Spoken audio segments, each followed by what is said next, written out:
অবশেষে সম্পর্কের বরফ গলছে আলোচিত মার্কিন প্রেসিডেন্ট ডোনাল্ড ট্রাম্প ও সামাজিক যোগাযোগ মাধ্যম ফেসবুকের অন্যতম প্রতিষ্ঠাতা মার্ক জাকারবার্গের মধ্যে। তারই প্রমাণ হিসেবে ফ্লোরিডার মার-এ-লাগো অবকাশ যাপন কেন্দ্রে ট্রাম্পের সঙ্গে সাক্ষাৎ করেছেন মার্ক জাকারবার্গ।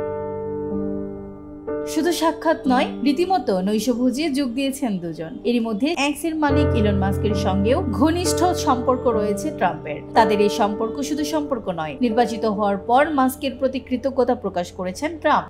কিন্তু মার্ক জাকারবার্গের সঙ্গে ট্রাম্পের এমন ঘনিষ্ঠতা ছিল না। 2021 সালের 6 জানুয়ারি যুক্তরাষ্ট্রের ক্যাপিটল হিলে দাঙ্গা নিয়ে রিপোর্ট প্রকাশ করার কারণে ফেসবুক ও ইনস্টাগ্রামকে নিষিদ্ধ করেছিলেন ট্রাম্প। এমনকি তিনি জাকারবার্গকে 2024 সালের প্রেসিডেন্ট নির্বাচনের আগে এরকম হুমকিও দিয়েছিলেন। বলেছিলেন, জাকারবার্গ যদি নির্বাচনে হস্তক্ষেপ করেন তাহলে তার জায়গা হবে জেলে। ফলে জাকারবার্গ ও ট্রাম্পের মধ্যে সম্পর্ক কতটা উত্তেজনাকর হয়ে উঠেছিল তা সহজেই অনুমেয়। তবে সেই সম্পর্কের উন্নতি ঘটছে বলে সম্প্রতি তথ্য প্রমাণ সামনে আসছে। তার কারণেই ফ্লোরিডার ওই অবকাশ যাপন কেন্দ্রে ট্রাম্পের সঙ্গে নৈশভোজে অংশ নিয়েছেন জাকারবার্গ।